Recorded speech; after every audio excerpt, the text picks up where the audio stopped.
You see that star, six-pointed blue, a beacon in the blur of red and white lights, and in its heart, a snake, coiled round a staff, a strange kind of angel for a chariot of crisis.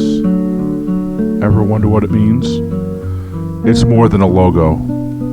It's an echo, a promise whispered from a desert long since turned to dust. Sand, sun, and screams, the ancient Israelites struck by vipers in the dust. A bronze bite of venom in the veins, dying. And in their desperation, a command from God through Moses. Forge a serpent, not of flesh, but of bronze, hoisted high on a pole so its metal skin catches the merciless sun. And the command was simple, not a prayer, not a sacrifice, just a look, a simple, desperate, upward glance. The poison still burned, but the gaze held the cure. Look up and live. That desert is now concrete and asphalt. The sun is a street lamp haze. The pole is the steel frame of an ambulance. And the serpent is still there. It's on the sleeve of the EMT kneeling in shattered glass. On the side of the ambulance that screams through intersections. A sacred sign, now street smart. It saw the towers fall, saw them crumble like bones in the September sky. And in that ash-choked twilight, the serpent staff stood beside the officer's shield and the firefighter's axe. A trinity of courage running into the dust, into the belly of the beast. They carried the wounded, the dying, the dead, faces masked in gray, but that symbol on their arm was a defiant promise against the poison of twisted steel and terror.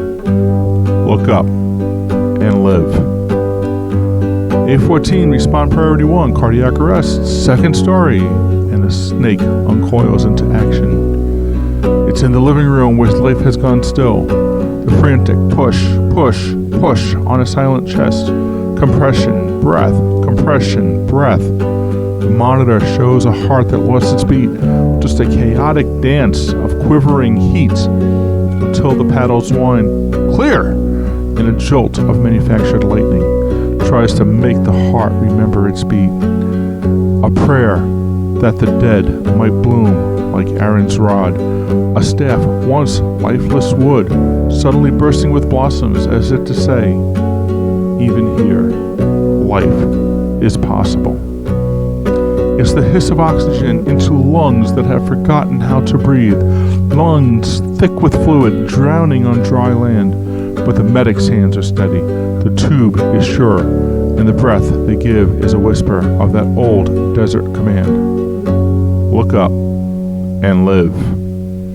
And sometimes the venom wins.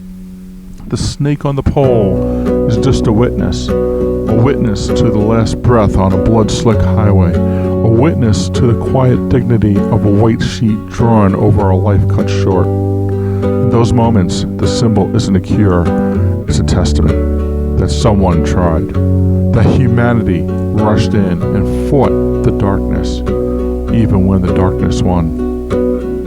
But then, a different kind of cry, not of pain but of pressure, of life demanding its entrance. In the back of that truck, surrounded by bandages, IV bags, and trauma shears, a baby's first scream cuts through the siren song. A new life, coiled and waiting, now breathing the city air, and the snake on the star watches over that beginning, just as it watches the end. It's the poison and the antidote, the stillness and the pulse, the final breath and the first. So next time you see it, that blue star, that ancient serpent, don't just see a logo, see a legacy. Think of Moses, the first responder in a land of loss. His protocol etched in bronze. He held the cure high for his people to see, and today's medics, they inherit that sacred trust. They are the modern Moses, kneeling in the dust of an accident. That staff, now the spine board, that pole, the IV drip, they don't just wear the symbol, they become it. The living promise that when the venom strikes, help is on the way. From a command shouted across a desert camp to a voice crackling over radio dispatch, the mission remains unchanged. look up and live.